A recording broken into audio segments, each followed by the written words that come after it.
Hello everybody, today my guest is David Feld from wearelaw.ca. Welcome David. Hi there.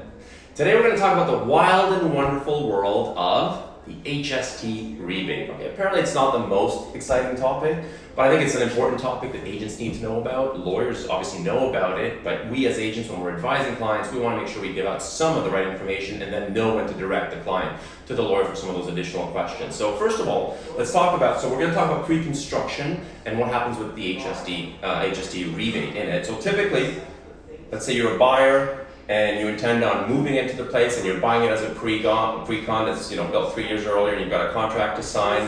How does that come into play? So if you're going to move into it, how does that come into play? What happens then?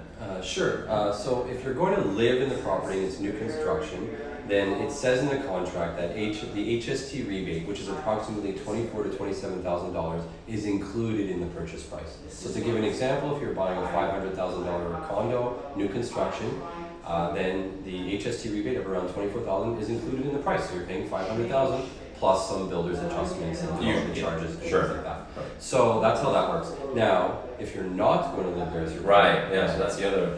So if you're not going to live there as your primary place of residence because So thinking you're an investor, or Yeah. you're thinking to move. Okay. if you're thinking of investing, or if you're thinking if it's maybe a summer home, Right. but somewhere that you're not going to live as your primary place yeah. of residence, then the HST rebate is not included in the purchase price. So that means that on a $500,000 unit, the same unit, if you're an investor, you will pay an additional $24,000 to $27,000 on closing, in addition to all those other Right. developer charges and things like that. Right. So, But there's a but.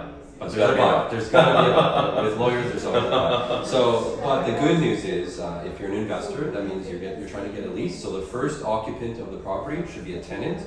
Obviously, it should be a 1-year lease, not less. And the tenant should be a person, not a corporation. Those are real simple hurdles to overcome. Once you get that, we can apply for a rental housing rebate and get that for you. And you basically get a check back in your pocket 3 to 4 months after the closing for almost the exact same amount, around $24,000 to $27,000. Right.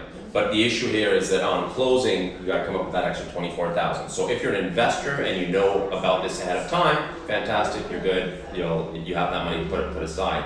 What if, let's say, throw a curveball, a buyer buys it intending to move in as a primary residence, something happens, they can't move in, family issues, whatever, and they decide, changing my mind, I'm going to put in a tenant in there instead. So then I assume HST is triggered at that point, right? Exactly. Automatically, that becomes an investor property. Right. The builder knows or will know right away about that, and then you can just know that you're paying the additional money on closing, and then applying for the rebate to get it back after. So when you're advising your clients, when you're talking about buying pre-con, you have to have that conversation about what happens to this HST rebate. So in the case that we just mentioned, if a buyer had intended to move in as a primary residence, that's one thing. But if all of a sudden, midway, he changes his mind and decides not to move and get a tenant, then on closing, he needs to come up with that extra $24,000 to $27,000 for the deal to close, so that HST is paid. So that's important for him to know, for your client to know, and it's something you should be able to at least advise a little bit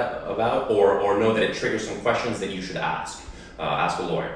So that's the HST rebate for pre-construction. Let's talk about assignments a little bit. So what's different about? So why don't you tell us what an assignment is, define it and stuff, and then we can talk about the HST rebate as well. Sure. An assignment is in essence taking the contract before you've closed on the property and selling it to someone else, assigning it to someone else who stands in your shoes.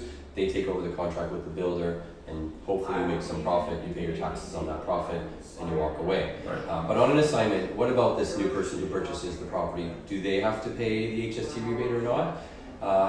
Just recently, it's becoming more and more prevalent that yes, you'll have to pay on every assignment the HST rebate, so another $24,000 to $27,000 on closing, even if you're going to live there as your primary place of residence.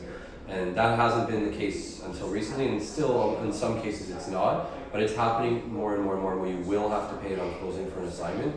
And then you can apply to get it back. If you really are the first occupant and you're going to live there as your primary place of residence, there are some forms of evidence you can have, which is very easy to get, like an updated driver's license and a few other things like that. And we can apply and get that money back for you. So there is a way back, but again, something to be wary of, that you have to have some additional funds in your pocket for closing on assignments these days. and that's just something you should know. What about an assignment and an investor that buys an assignment and a tenant moves in? Yeah, and Same thing, right? Yeah, revert right back to the investor thing. So Right. basically, Exactly. you're paying the HST. So basically, in all cases, you're paying the HST rebate, Yeah. except if you're living there as your primary place of residence. That's it.